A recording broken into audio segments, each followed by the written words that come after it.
Bonjour, je m'appelle Doris. Hello, my name is Doris.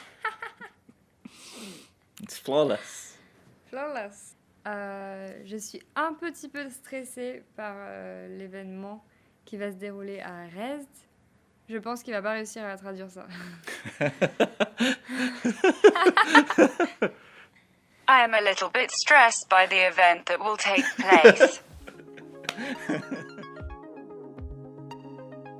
I sent my CV and cover letter to a different studio. I sent one to Chucklefish, and I didn't have an answer. A month later, when I resended my email, I got a phone call like immediately from Finn.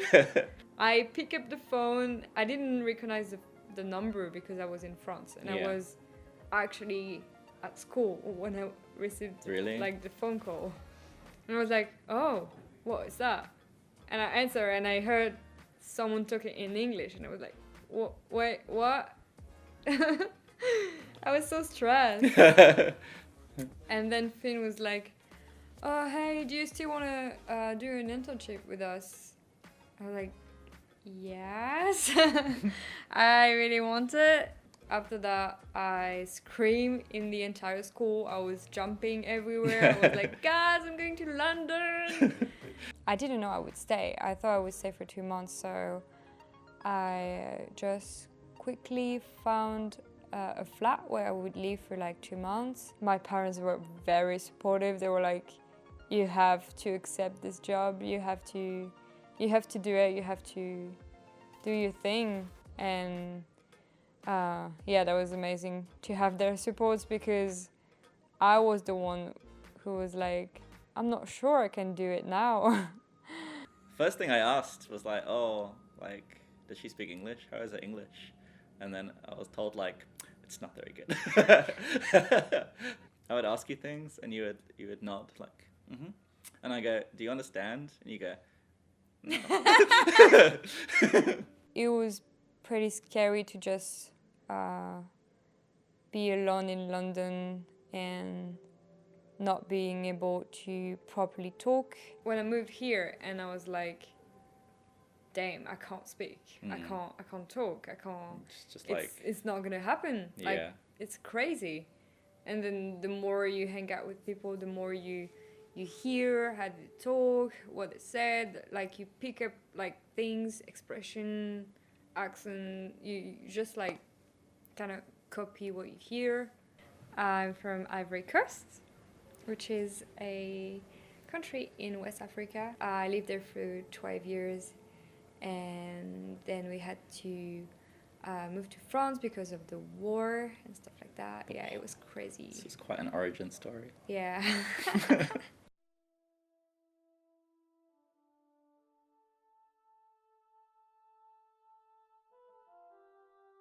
Obviously, I was 11, so I didn't have all the details of what was happening. But I knew about this hate of white people, because I felt like I wasn't French. I was Ivorian because I was born there and it was my country, and I didn't really understand why these people hated us. But then we had to hide in our houses because people outside in the street were they were having guns. They were like just shooting people and breaking into houses. My parents told me, oh yeah, we're just gonna go to our cousins for like a week or two, so we need to pack some stuff.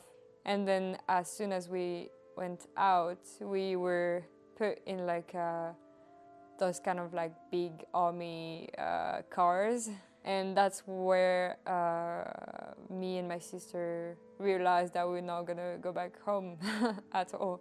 And I remember the first thing I saw was like, oh no, I could have like taken more stuff with me.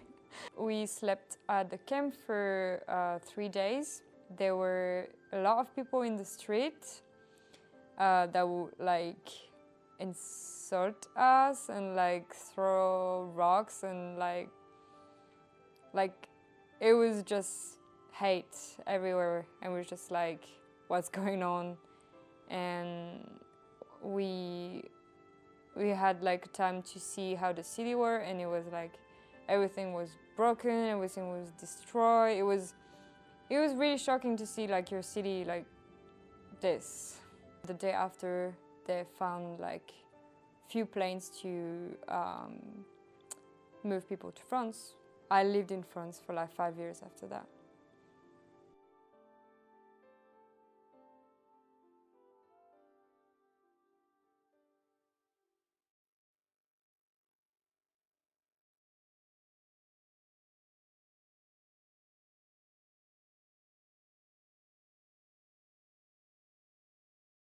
So it was really interesting. I got to give a lot of advice actually. So it's always about confidence, and people who I talked to today, they were just in the middle of like building a portfolio, and they wanted to have advice before sending them to be sure that it was good enough. And I just told them that they need to be a bit proud of what they show, and they're not going to be good enough because we're not good enough in our head. We always think that we can't get better, and if you think too much, that you're not going to try at all. People think that making video games is like playing games, Yeah. but then making games is just hard work. It is hard work. It's pretty hard to like think about the future. The only thing I'm sure of is I like games, I like making games, I like being a part of Chucklefish. I think it's definitely the environment I was looking for, and I'm just really I learned so much from being here, and I've been here for 4 years and I grew up so much.